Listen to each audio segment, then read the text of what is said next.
بسم اللہ الرحمن الرحیم ربی اشرح لی صدری ویسر لی امری واحلل عقدۃ من لسانی یفقہوا قولی۔ ہمیشہ دوسروں کے لیے آسانیاں پیدا کریں تاکہ اللہ تعالیٰ بھی آپ کے لیے آسانی کا معاملہ فرمائے۔ جیسا کہ فرما دیا گیا کہ تم زمین والوں پر رحم کرو، آسمان والا تم پر رحم فرمائے گا۔ بغداد میں ایک بزرگ تھے، درزیوں کا کام کرتے تھے۔ اللہ کے نبی حضرت ادریس علیہ السلام بھی درزیوں کا کام کرتے تھے۔ وہ بزرگ درزیوں کا کام کرتے تھے تو اس زمانے میں کھوٹا سکہ بھی کبھی کبھی آ جایا کرتا تھا۔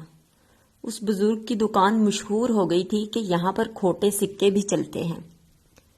لوگ دے آتے تھے کھوٹے سکے، بہت سارے لوگ دے جاتے تھے۔ وہ بزرگ چپ چاپ وہ لے لیتے تھے، جو بھی جاتا کھوٹے سکے دے آتا وہ بزرگ قبول فرما لیا کرتے تھے، اور پھر شام کو گھوڑے پر بیٹھ کر وہ سارے کھوٹے سکے دریا میں پھینک آتے۔ ایک دن کچھ لوگ کھوٹے سکے لے کر آئے، وہ بزرگ نماز پڑھ رہے تھے تو بیٹے نے کپڑے دے دیے اور کھوٹے سکے وصول کیے۔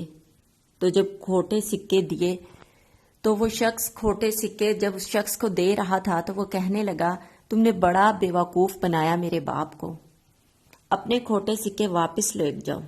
وہ لوگ کہنے لگے کہ تم لوگوں کو واقعی نہیں پتا چلتا کہ یہ کھوٹے سکے ہیں، تم پھر بھی رکھ لیتے ہو۔ تو وہ بچہ کہنے لگا کہ ابا جان کا تو پتا نہیں، لیکن مجھے معلوم ہے کہ یہ کھوٹے سکے ہیں۔ میرا باپ وہ سارے کھوٹے سکے شام کو دریا میں بہا آتا ہے، واپس لے جاؤ یہ اپنے کھوٹے سکے۔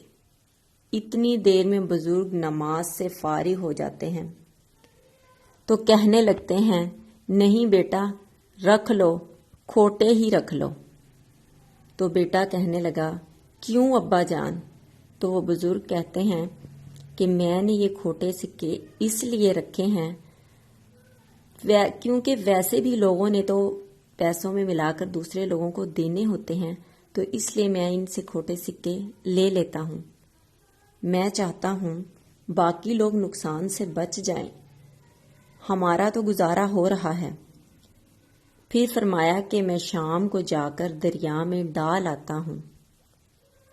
کہا کہ میری اولاد بھی آگے کبھی یہ کھوٹے سکے نہ چلا دے۔ میں چاہتا ہوں کہ میری اولاد بھی کھوٹے سکے چلانے سے بچ جائے اور باقی لوگ بھی کھوٹے سکے لینے سے بچ جائیں، باقی لوگوں کو بھی کوئی نقصان نہ پہنچے۔ درویش کہتے ہیں کہ اس درزی کا جب آخری وقت آیا تو جو اس نے دعا مانگی تو فرمایا کہ میرے اندر وجد اور کیف کی صورت پیدا ہو گئی۔ فرمایا کہ ان بزرگوں نے آخری وقت میں یہ دعا مانگی کہ اے اللہ، میں نے ساری زندگی کھوٹے سکے قبول کیے تاکہ تیرے بندے شر سے بچ جائیں، تیرے بندے شر سے محفوظ ہو جائیں۔ فرمایا یا اللہ تو بھی اس کھوٹے سکے کو قبول فرما لے۔ تو مالک میں بھی کھوٹا سکہ ہوں، مجھے بھی قبول فرما لے، اس کھوٹے سکے کو قبول فرما لے۔ تو یہ دعا مانگ کر کبھی وہ روتے اور کبھی ہنستے۔ تو لوگوں نے کہا کیا ہوا؟ تو وہ بزرگ فرمانے لگے کہ لگتا ہے اللہ رب العزت نے کھوٹا سکہ قبول کر لیا۔ سبحان اللہ۔ یہ تھے نیک اور بزرگ لوگ جو خود نقصان میں رہے اور دوسرے لوگوں کا فائدہ سوچتے رہے، دوسرے لوگوں کو نقصان سے بچاتے رہے۔